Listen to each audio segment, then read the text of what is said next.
Sabe por que cada um de vocês está aqui nessa noite, nessa manhã? Porque todos vocês têm a marca da promessa. Senão não estaria aqui hoje. Tem tanta programação aí fora para fazer, tanta opção, e você está aqui num local que muita gente nem entende. Mas você está aqui porque o Senhor um dia te marcou. Não importa para que lado você foi, que jeito caminhou. O importante é que ele disse, olha, eu não abro mão de você. O que é do Senhor, o diabo pode fazer o que quiser, mas ele não leva. Pode ter vitórias temporárias, mas a definitiva, quem dá a última palavra é Deus. Amém? Quem aqui tem televisão em casa? Agora uma pergunta um pouquinho mais apertada. Quem aqui assiste novela? Ninguém, né? Ninguém, né? Olha só. Irmãos, um dos piores fracassos de audiência da televisão brasileira é uma novela chamada Babilônia. Babilônia teve que acabar muito antes do prazo, porque estava acabando, despencando e prejudicando os outros programas. Até o Jornal Nacional, que tinha uma audiência grande, começou a cair. Babilônia abordava, o que ela tinha? Pessoas sem caráter, prostituição, e trazia um casal homossexual da terceira idade. Isso causou essa mistura toda causou uma grande rejeição no povo brasileiro. E a audiência começou a cair. Uma outra emissora, que não é boba nem nada, quando viu isso aí, e do assunto eles entendem, opa, para derrubar a Babilônia, nada melhor que as pragas do Egito. E aí, surgiu o quê? Os 10 mandamentos. Os 10 mandamentos foi um grande sucesso. Um grande sucesso. Todo mundo aqui acompanhou. Mesmo quem não assiste novela. Vi que a maioria não assiste. Mas mesmo quem não assiste sabe disso. Aliás, aconteceu uma coisa curiosa a partir daí. A gente era acostumado a chegar em casa, ver na televisão as estrelas. Glória Pires, Adriana Esteves e muitas outras. Os astros, eu não esqueci não, viu meninos? O Bruno Galhaço.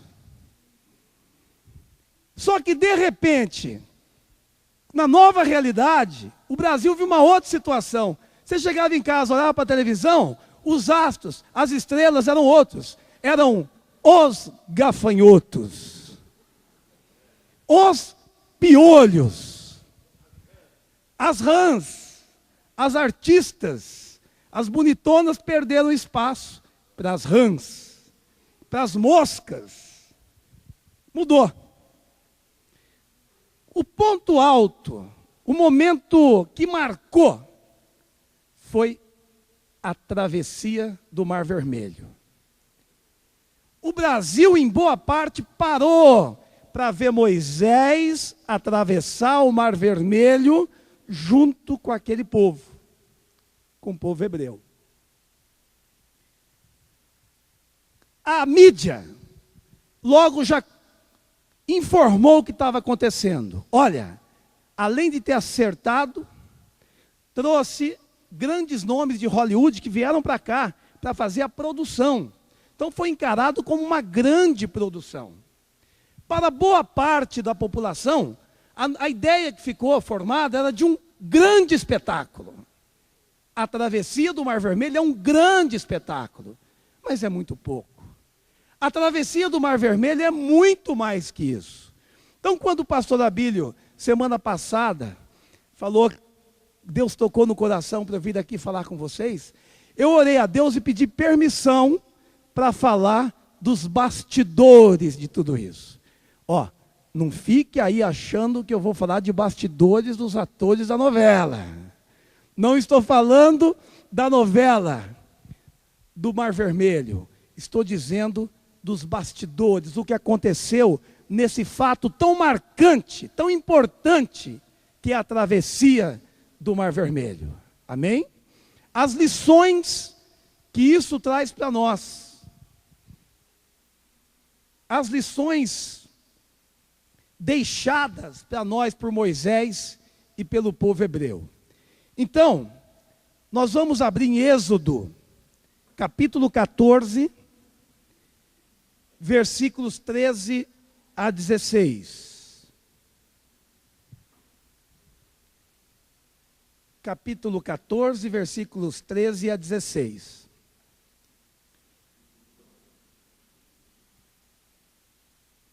Moisés respondeu ao povo: não tenham medo, fiquem firmes e vejam o livramento que o Senhor lhes trará hoje, porque vocês nunca mais verão os egípcios que hoje vêm. O Senhor lutará por vocês, tão somente acalme-se. Disse então o Senhor a Moisés: por que você está clamando a mim? Diga aos israelitas que marchem, sigam avante. Erga a sua vara, estenda as mãos sobre o mar, e as águas se dividirão, para que os israelitas atravessem o mar em terra seca.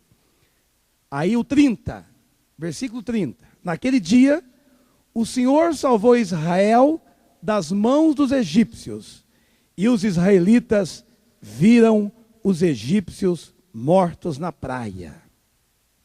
Glória a Deus. A travessia do Mar Vermelho foi o maior milagre relatado no Antigo Testamento. Um memorial para todas as gerações, para que se lembrem de como Deus age quando o seu povo está diante de uma situação considerada impossível. É um grande memorial para que todas as gerações vejam do que Deus é capaz, das saídas que Ele dá, quando tudo parece perdido. Mas quem era esse povo escravizado? Em que situação que aconteceu isso? A maioria que sabe da história de José. José, que como acampamento, nós temos aqui, eu e minha casa serviremos ao Senhor.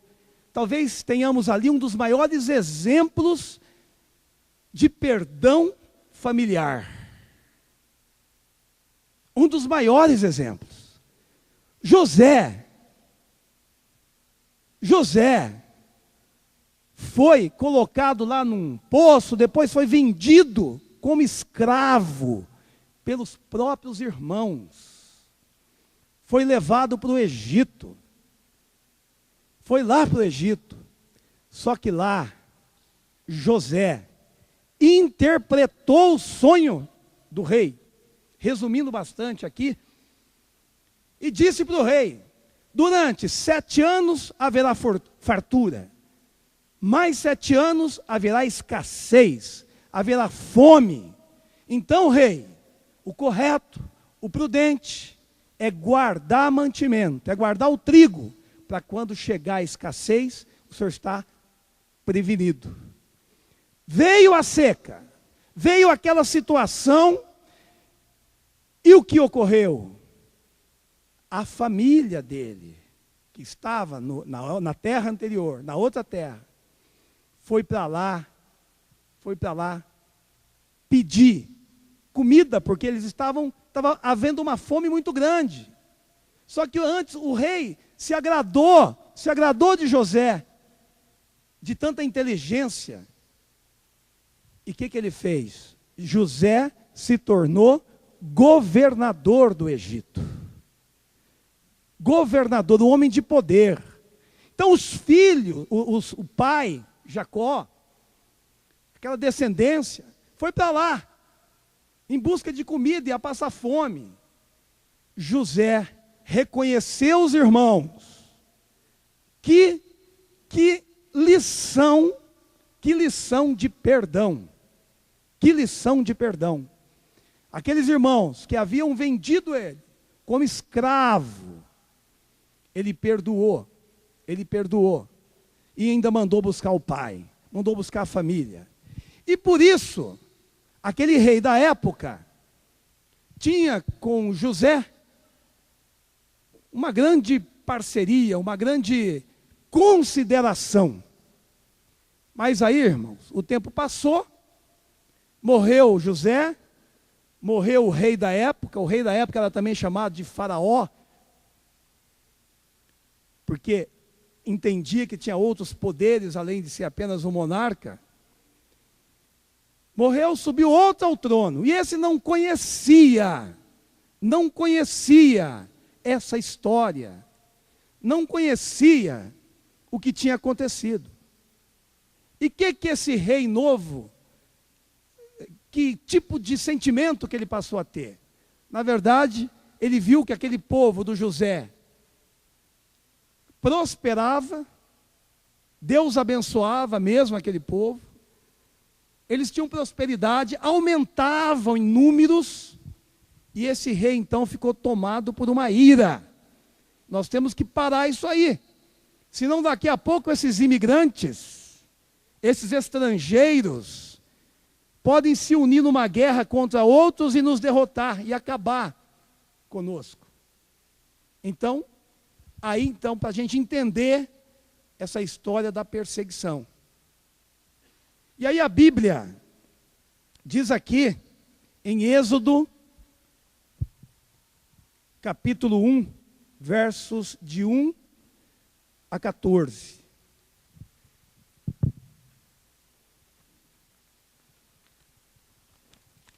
Ora, morreram José, todos os seus irmãos e toda aquela geração. Os israelitas, porém, eram férteis, proliferaram, tornaram-se numerosos e fortaleceram-se muito, tanto que encheram o país. Então subiu ao trono do Egito um novo rei, que nada sabia sobre José. Disse ele ao seu povo: vejam, o povo israelita é agora numeroso e mais forte que nós. Temos que agir com astúcia, para que não se tornem ainda mais numerosos.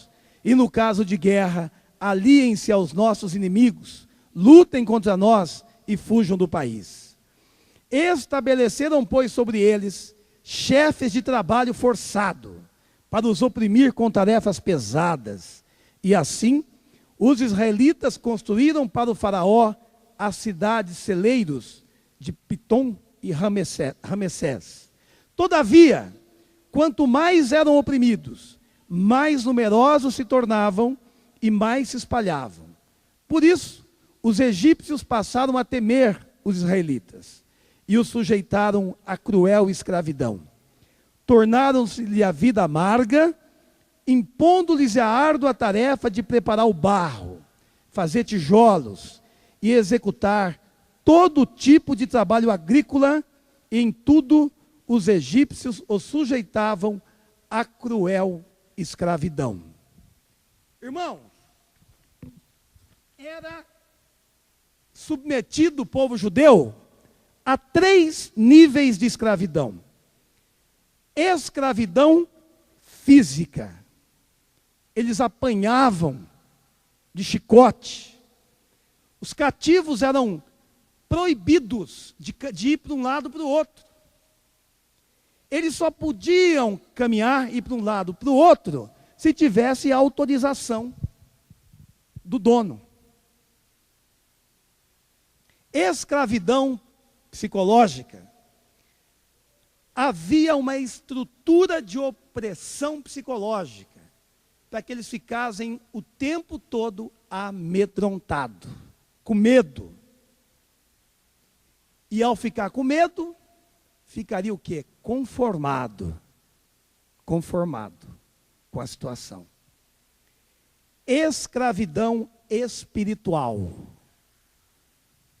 Pior, eles não tinham autorização para adorar outro Deus, a não ser os deuses egípcios.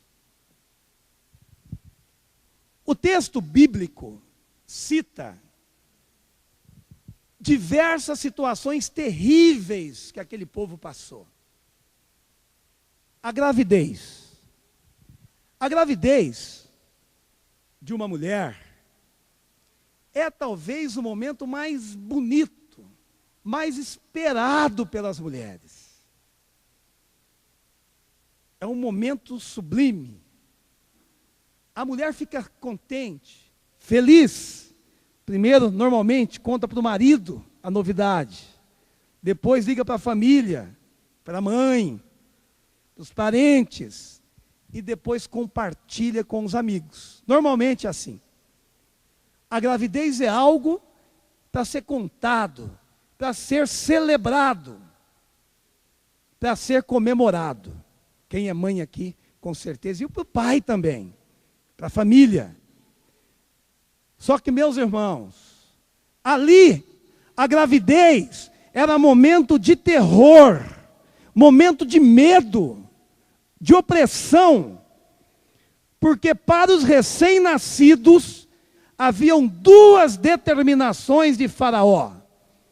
Ou o recém-nascido morre pela parteira, ou morre afogado, jogado no rio. Esse era o decreto para o futuro daquelas crianças. E o horrível é que muitas vezes, cenas terríveis do soldado arrancando da mãe a criança para jogar no rio, para matar, era ordem. E foi nesse cenário de terror que nasceu Moisés. A mãe dele, imagina o aperto no coração da mãe de Moisés. Imagina a aflição do pai. O que fazer para esse menino, nosso filho, não morrer? O que fazer para proteger essa criança? O que fazer para que ele não seja jogado no rio? Para que ele não seja brutalmente assassinado por esses soldados de Faraó? Eles fizeram o que podiam, esconderam essa criança durante 3 meses. Êxodo 1 a 10. Êxodo 2, de 1 a 10. Um homem da tribo de Levi casou-se com uma mulher da mesma tribo. E ela engravidou e deu à luz a um filho. Vendo que era bonito, ela o escondeu por 3 meses. Quando já não podia mais escondê-lo, pegou um cesto feito de junco e o vedou com piche e betume. Colocou nele o menino e deixou o cesto entre os juncos, à margem do Nilo. Armando o menino, ficou observando de longe para ver o que lhe aconteceria. A filha do faraó descera ao Nilo para tomar banho, enquanto as suas servas andavam pela margem do rio. Nisso viu o cesto entre os juncos e mandou sua criada apanhá-lo. Ao abri-lo, viu um bebê chorando. Ficou com pena dele e disse: este menino é dos hebreus. Então, armando o menino, aproximou-se e perguntou à filha do faraó: a senhora quer que eu vá chamar uma mulher dos hebreus para amamentar e criar o menino? Quero, respondeu ela. E a moça foi chamar a mãe do menino. Então, a filha do faraó disse à mulher: leve este menino e amamente-o para mim, e eu lhe pagarei por isso. A mulher levou o menino e o amamentou. Tendo o menino crescido, ela o levou à filha do faraó, que o adotou e lhe deu o nome de Moisés, dizendo: porque eu o tirei das águas. Amém? Olha para o seu vizinho e fala assim: o que vale não é a situação do momento. O que importa, fala para ele, é o que Deus vai fazer.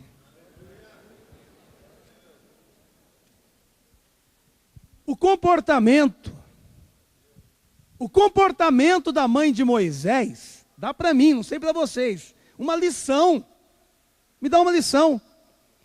Que mesmo, em momento que você esteja vivendo, muito extremo, muito difícil, parece sem saída, quando tudo parece não ter solução, precisamos confiar, acreditar.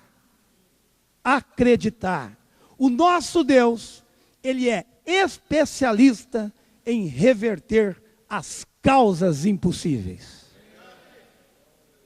Ele é especialista. Moisés foi adotado pela filha de Faraó. Que mordomia, que coisa boa. Foi morar no palácio. Imagina aí, jovem, imagina na sua cidade, qual é a melhor escola? Qual é? Qual é a mais cara? A que tem os melhores professores. Pensa aí, você deve conhecer a escola que é a top. Vou te dizer o seguinte, essa escola não chegava nem no pé da escola de Moisés. Ele recebia educação, a melhor educação que podia existir, no país, no lugar que era o mais avançado do mundo, daquela época, que era o Egito. Ele tinha o melhor do melhor. Moisés dominava as ciências e dominava as artes. Moisés estava muito bem preparado. Tudo indicava que a vida dele estava feita. Tudo indicava que o futuro dele já estava o quê? Muito bem resolvido. A gente podia parar a história por aqui. Teríamos uma história. O plebeu que virou nobre. O plebeu que virou príncipe do Egito. Quantas? Podíamos terminar aqui, teríamos uma história fechada, pronta, um livro para contar uma história de grande superação. Mas, irmãos, Deus tinha um projeto muito maior para Moisés. Deus tinha um grande projeto. Só que quando Deus tem um projeto grande para a sua vida, eu quero te dizer, se prepare. Se prepare, porque Deus gosta de te dar um treinamento. Treinamento. Olha para o seu vizinho e pergunta assim: já passou pelo treinamento de Deus? Agora, fala para ele o seguinte: toda vez que ele te treinar, aguente firme, porque vale a pena. Sabe quem leva a medalha de campeão numa Olimpíada? Sabe quem vai levar? Já vamos ter no Brasil. Quem leva a medalha de ouro, a medalha de campeão, é aquele que começou vencendo a provinha facinho, depois ele pegou uma prova mais complicada, aí quando ele vende a grande prova, ele conquista a medalha de ouro. Não é assim? É de prova em prova, é um treinamento constante, pequenos campeonatos locais, regionais, estaduais, nacionais, mundiais, aí o sonho dele se concretiza. É campeão olímpico. Não nasce, pronto, campeão olímpico. Ele é treinado, ele é preparado.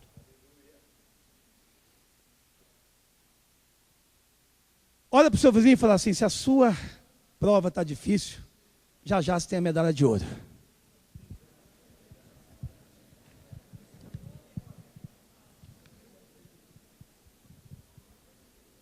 Pode ter certeza, se a coisa está apertando, é porque está chegando a hora.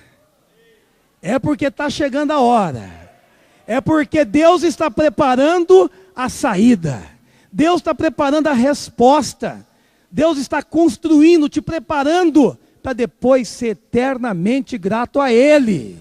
Ele está fazendo tudo isso para não deixar dúvida. É Ele que está fazendo. Não é você, não é do teu jeito. É o Senhor, e Ele tem poder para fazer infinitamente mais do que sonhamos e do que pensamos. Nossos sonhos são muito pequenos, perto dos sonhos de Deus. O treinamento de Moisés não foi nada fácil. Meu Deus, você acha que o seu está difícil? Dá uma olhadinha no treinamento de Moisés. Vida boa, 40 anos de idade ainda lá no palácio, vivendo bem. Ele lá no palácio vivendo bem, tranquilo, vida boa, mordomia, tudo. Imagina viver num palácio, deve ser algo maravilhoso. Deve ser algo maravilhoso. Só que de repente Moisés não está mais no palácio. Onde está Moisés? No meio do campo, no sol quente, pastoreando ovelha. Do palácio, da mordomia do palácio, para o deserto. Ei, irmão, às vezes você conversa com o irmão, estou com uma semana aí no deserto. 1 mês de deserto. Ninguém está aguentando mais esse deserto. Mas Moisés estava ali no deserto, e ali no deserto, pastoreando ovelhas, passaram-se 40 anos no deserto. 40 anos no deserto. Quando fez 40 anos, ele já estava com 80. Deus reapareceu e chamou Moisés para uma conversa. Bom, Moisés, treinamento, vamos agora conversar. 40 anos de concentração. 40 anos se concentrando. 40 anos ali, sofrendo, ralando no deserto. E aliás, tomando conta de umas ovelhas que nem eram dele. Era do sogro. Eita, aí é pior, né? Meu Deus. Mas olha só o que aconteceu naquela conversa em Êxodo 3. Moisés pastoreava o rebanho de seu sogro, Jetro, que era sacerdote. Um dia levou o rebanho para o outro lado do deserto e chegou a Horebe, o monte de Deus. Ali o anjo do Senhor lhe apareceu numa chama de fogo que saía do meio de uma sarça. Moisés viu que, embora a sarça estivesse em chamas, ela não se consumia pelo fogo. Que impressionante, pensou. Por que a sarça não se queima? Eu vou ver isso de perto. O Senhor viu que ele se aproximava para observar. Então, do meio da sarça, Deus o chamou. Moisés, Moisés, eis-me aqui, respondeu ele. Então disse Deus, não se aproxime, tire as sandálias dos seus pés, porque o lugar que você está pisando é santo.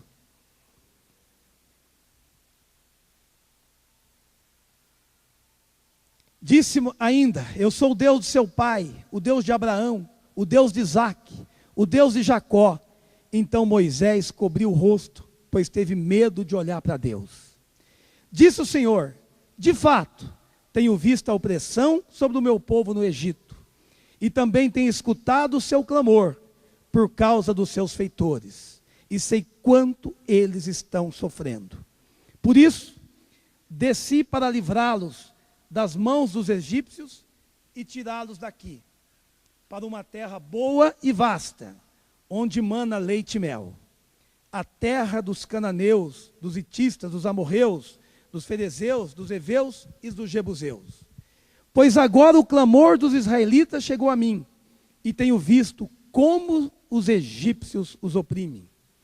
Vá, pois agora, eu o envio ao faraó para tirar do Egito o meu povo, os israelitas. Moisés, porém, respondeu a Deus: quem sou eu para me apresentar ao faraó e tirar os israelitas do Egito? Deus afirmou: eu estarei com você. Esta é a prova de que sou eu quem o envia. Quando você tirar o povo do Egito, vocês prestarão culto neste monte. Moisés perguntou: quando eu chegar diante dos israelitas e lhe disser: o Deus dos seus antepassados me enviou a vocês, e eles me perguntarem: qual é o nome dele? Que lhes direi? Disse Deus a Moisés: eu sou o que sou.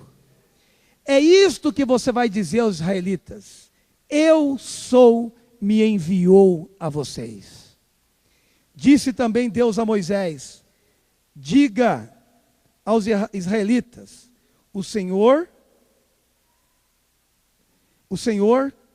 o Deus dos seus antepassados, o Deus de Abraão, o Deus de Isaac, o Deus de Jacó, enviou-me a vocês. Esse é o meu nome para sempre, meu nome pelo qual serei lembrado de geração em geração. Amém? Moisés argumenta as fraquezas dele, conversa com Deus, mas acaba seguindo a determinação do Senhor. E ele vai então, junto com o irmão dele, Arão, vão conversar com o faraó, pedir que liberte o povo da escravidão. Mas faraó se recusa e sacrifica o povo ainda mais. Não tem conversa com o inimigo. Com o diabo a gente não conversa. Com o diabo tem que mandar embora. Tem que buscar a Deus. Não tem diálogo. Falar para o opressor, foi lá conversar. Só que é o seguinte, ele pode até levar vantagem por alguns segundos, mas depois Deus mostra quem ele é. Deus mostra quem ele é. Diabo vive de ilusão, Deus é verdade. Diante da dureza de Faraó, diante da dureza do coração de Faraó, Deus então promove tudo aquilo que a gente viu na televisão. Deus então promove a sua grande manifestação de poder, uma manifestação espetacular e terrível. Cada vez que o faraó dizia não, Deus mandava uma praga. Vamos ver até que hora, até que momento que ele vai aguentar. Cada não, Deus permitia uma nova praga. E aí nós temos, na sequência, na primeira praga, as águas do rio Nilo se transformaram em sangue. Na segunda, veio o ataque das rãs. Na terceira, veio a praga dos piolhos. A quarta, a invasão das moscas. Tem alguns estudos que mostram que cada uma dessas correspondia a algum deus lá do Egito, que era para desmoralizar também os deuses que eles seguiam.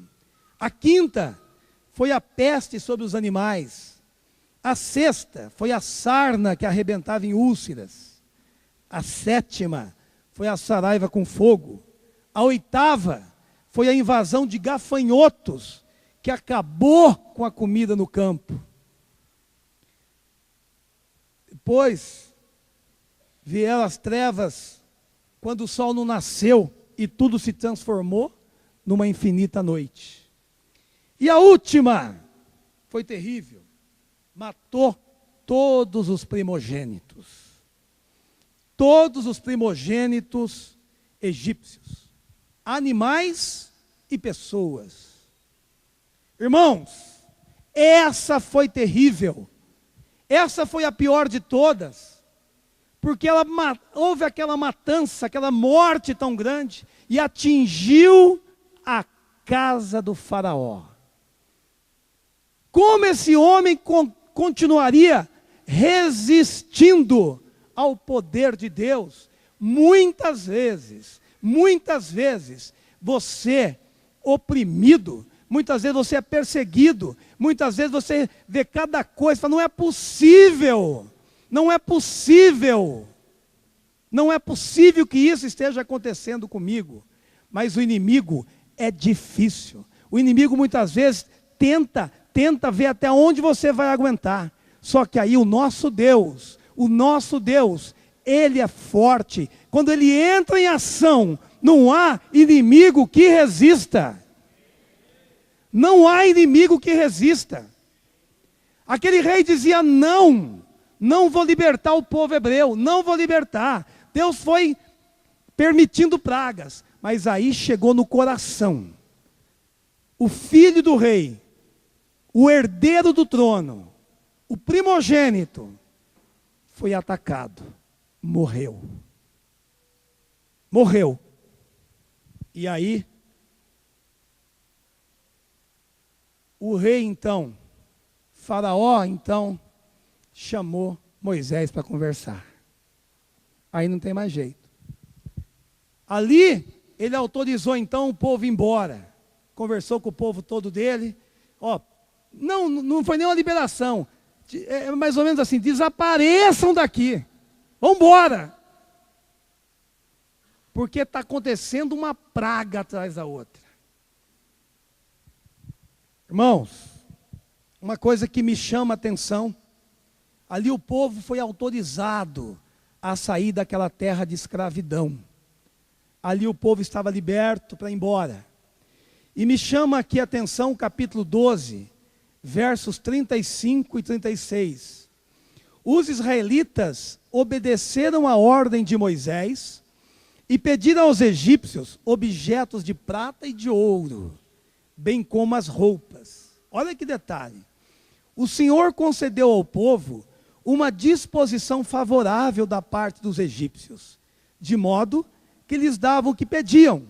Assim, eles despojaram os egípcios. O povo egípcio, que tanto oprimiu os hebreus, que tanto oprimiu o povo, que tirou o que pôde daquele povo, de repente, estava ali entregando o que tinha para aquele povo. Que leitura que eu tiro disso para mim? O nosso Deus é o Deus da restituição. O nosso Deus é o Deus da restituição. O inimigo pode te tirar o que for, mas eu profetizo, nessa manhã, tudo que o inimigo tirou de você, Deus vai devolver. Tudo que Deus tirou de você, se prepare, porque você vai receber de volta. É Deus na causa, é Deus em ação, não tem para ninguém. Deus tirou o teu ânimo, o inimigo tirou o seu ânimo, Deus vai te dar entusiasmo. Deus tirou o teu dinheiro, Deus vai te dar prosperidade. Deus tirou a saúde. Desculpa. O diabo tirou tua saúde. Deus vai te devolver. O pastor falou que hoje seria um dia de mudança. Um dia em que o Senhor ia operar. E Ele vai operar nessa manhã aqui hoje. Se prepare, porque nós estamos reunidos aqui hoje, não é por acaso, é porque você foi marcado, você foi separado para estar aqui hoje, para viver esse momento de bênção, de mudança completa na tua vida. Manhã de restituição. Restituição. Aquele povo, irmão, levando ouro, bolso cheio, estava indo embora. Ah, ouro, prata, ovelhas. O povo segue em direção à terra prometida. Calcula-se que, se incluir homens, jovens, crianças, mulheres, tenhamos ali mais de 1 milhão de pessoas caminhando em direção a Canaã. 3 milhões? Que eram 3 milhões, era muita gente. 3 milhões de pessoas. Imagina a cena. Imagina aquela cena no deserto. Aquele povo caminhando, aquelas crianças. Aquele sol quente, mas lá eles estavam firmes, libertos. Faraó, o diabo não se contenta às vezes com a vitória do povo de Deus. Ele se arrepende. Ele se arrepende e manda então o exército. Ele reúne ali cavaleiros, reúne cavalos, reúne a tropa, reúne a infantaria e manda ir atrás do povo de Deus. Irmãos, que momento! Aquele povo caminhando, aquele povo chega ali, acampa perto já do mar para atravessar, para continuar a caminhada deles. O povo está ali. Quando olha para trás, vê aquele barulho, aquele exército chegando, aqueles homens muito bem preparados, pessoas de guerra, treinadas, carros. O medo toma conta daquele povo. O medo toma conta. E quando eles olham para trás, vindo aquele exército, aqueles carros, olha para frente, não tinha nenhuma ponte para passar naquele rio. A maior ponte, hoje, está no Japão, na China. A China tem as 3 maiores pontes do mundo. Deve ter 300, 400 metros. No Brasil, quilômetros. No Brasil, a maior ponte é a ponte Rio-Niterói. Tem 14 quilômetros. O Mar Vermelho tinha 1.900 quilômetros. Pequena diferença de extensão. 300 quilômetros de largura e 500 metros de profundidade. Não tinha condição. Tentar nadar, não dava. Ponte não tinha. Naquele momento, passou pela cabeça, às vezes a gente até critica, mas tem hora que quando a gente para pensar bem, aquele povo, humano como a gente, começou também a sentir pavor, a sentir medo. Não era super-herói que estava ali. Eram pessoas comuns. Elas começaram a sentir medo. Começaram a sentir medo daquilo que estava ali na frente delas. É o tal negócio. Se ficar, o bicho come. Se correr, o bicho pega. Não tinha jeito.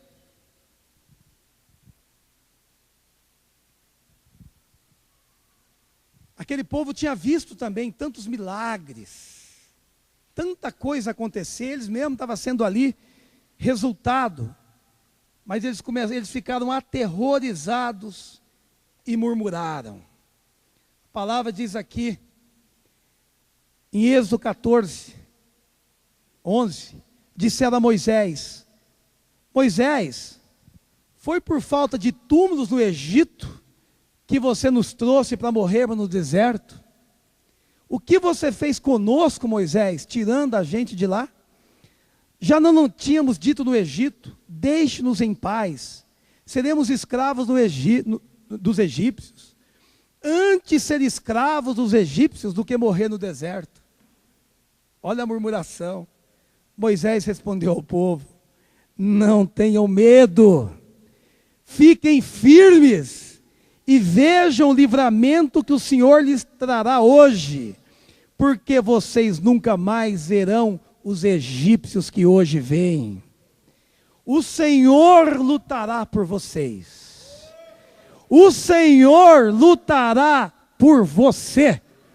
O Senhor lutará por você. O Senhor lutará por você.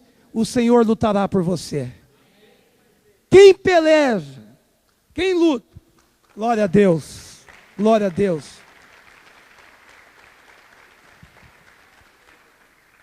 Tão somente acalme-se.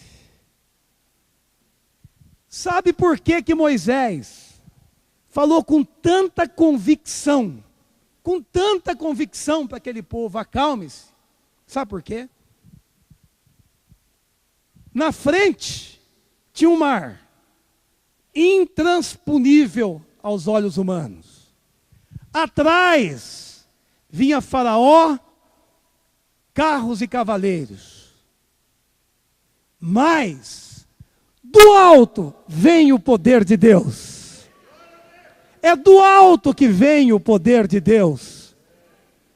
E Moisés tinha essa convicção. O livramento vinha. O livramento vinha. Mesmo sabendo que Deus ia completar o que começou, Moisés orou.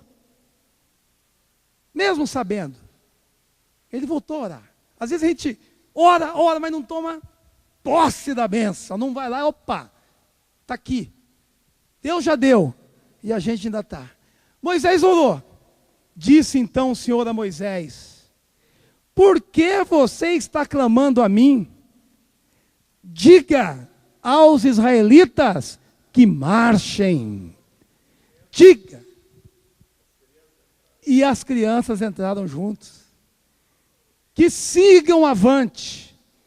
Erga a sua vara e estenda a mão sobre os mar, e as águas se dividirão, para que os israelitas atravessem o mar em terra seca. Irmão, foi o que aconteceu naquele momento. O mar partiu no meio, o mar se dividiu. De um lado, uma parede de água, gigante, um muro. Do outro lado, a outra parede, e o povo pôde marchar e caminhar em terra seca. O povo pôde caminhar em terra seca. O povo caminhou porque o Senhor tinha aberto o mar e preparado para eles. Não existe barreira que Deus não possa derrubar. Não existe situação. Se tem um mar pela frente, ou Deus faz, ou o Senhor faz você caminhar por cima do mar, por cima dos problemas, ou Ele abre para você passar. Não tem meio termo para Deus. Irmãos, o exército de Faraó não desistiu. O inimigo não para fácil. Não adianta você, não acabou não. Quando a gente muda de vida, quando a gente toma uma decisão, tem que sempre ficar atento. Porque se não vigiar, tem que vigiar. O inimigo sempre se levanta, sempre dá um jeitinho. E foi o que aconteceu. O exército de Faraó continuou a perseguição. Mas quando o povo de Deus, o Senhor é assim. Ele, eu vou resolver na hora certa. Porque é para todo mundo ver que não foi você, foi eu. Eu fiz. Para que cada vez mais nós passamos a temer, a honrar, a obedecer. Obedecer é uma palavra difícil. Obedecer. Mas, gente, obedecer é a grande oportunidade que Deus nos dá. A obediência é maravilhosa. A obediência é tudo. Porque quando nós obedecemos a Deus, Ele se agrada de nós. E Ele, agradecido de nós, Ele vai nos abençoar.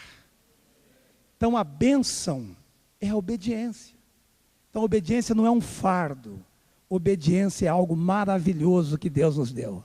É uma grande oportunidade. Quando aquele exército correndo atrás, imagina aquele povo passando, crianças, o exército atrás perseguindo. Quando aquele povo acabou de passar, veio nova ordem de Deus a Moisés. O Senhor disse a Moisés: estenda a mão sobre o mar, para que as águas voltem sobre os egípcios, sobre os seus carros de guerra, sobre os seus cavaleiros. Moisés estendeu a mão sobre o mar, e ao raiar o dia, o mar voltou ao seu lugar. O povo já tinha passado. Quando os egípcios estavam fugindo, foram de encontro às águas, e o Senhor os lançou no mar. Deus lançou, varreu aqueles inimigos. As águas voltaram, encobriram seus carros de guerra, os seus cavaleiros, todo o exército de Faraó, que havia perseguido os israelitas, todo aquele exército, ninguém sobreviveu. Essa história aqui não está sendo contada, não foi deixada registrada por nenhum deles, porque todos morreram. Todos morreram. O Mar Vermelho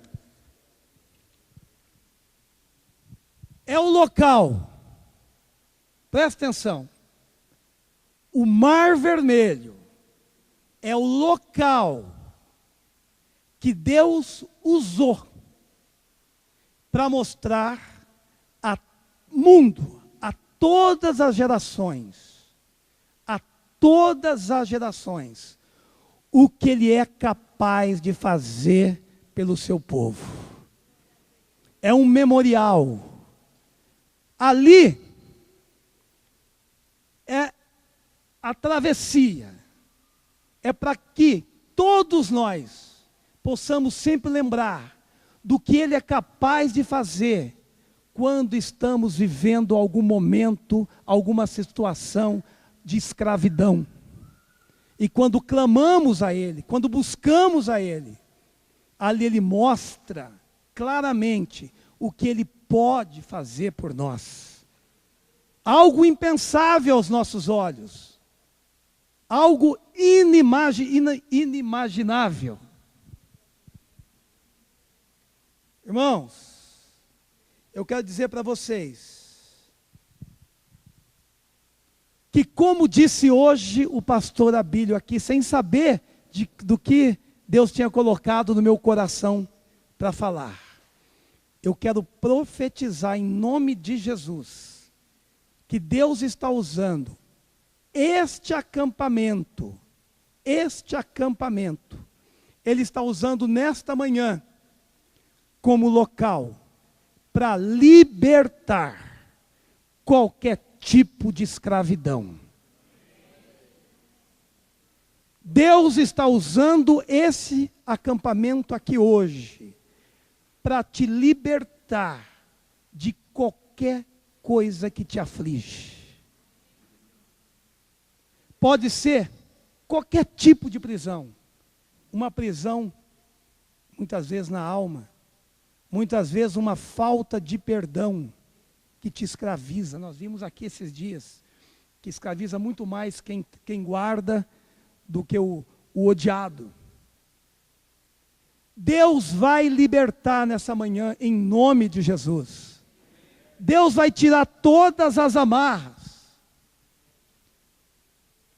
Quem está vivendo algum tipo de opressão, nós estamos com visitantes aqui hoje.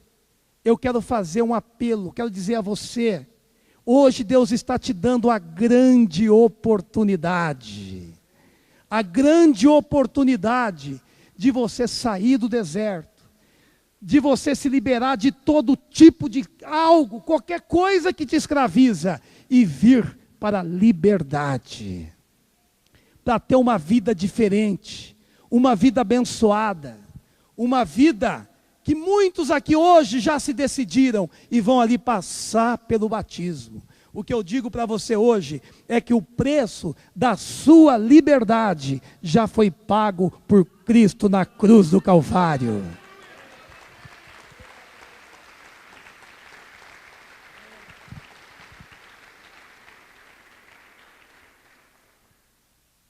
O preço já foi pago. Não permita, não deixe mais se levar pelos encantos. Não se deixe mais. Permita-se. Deus toma conta, cuidar de você a partir de hoje. Você sabe que o mundo está muito violento, as coisas acontecem toda hora. Só tem um lugar para você ficar seguro. É sob a mão de Deus. É sob as asas do Senhor.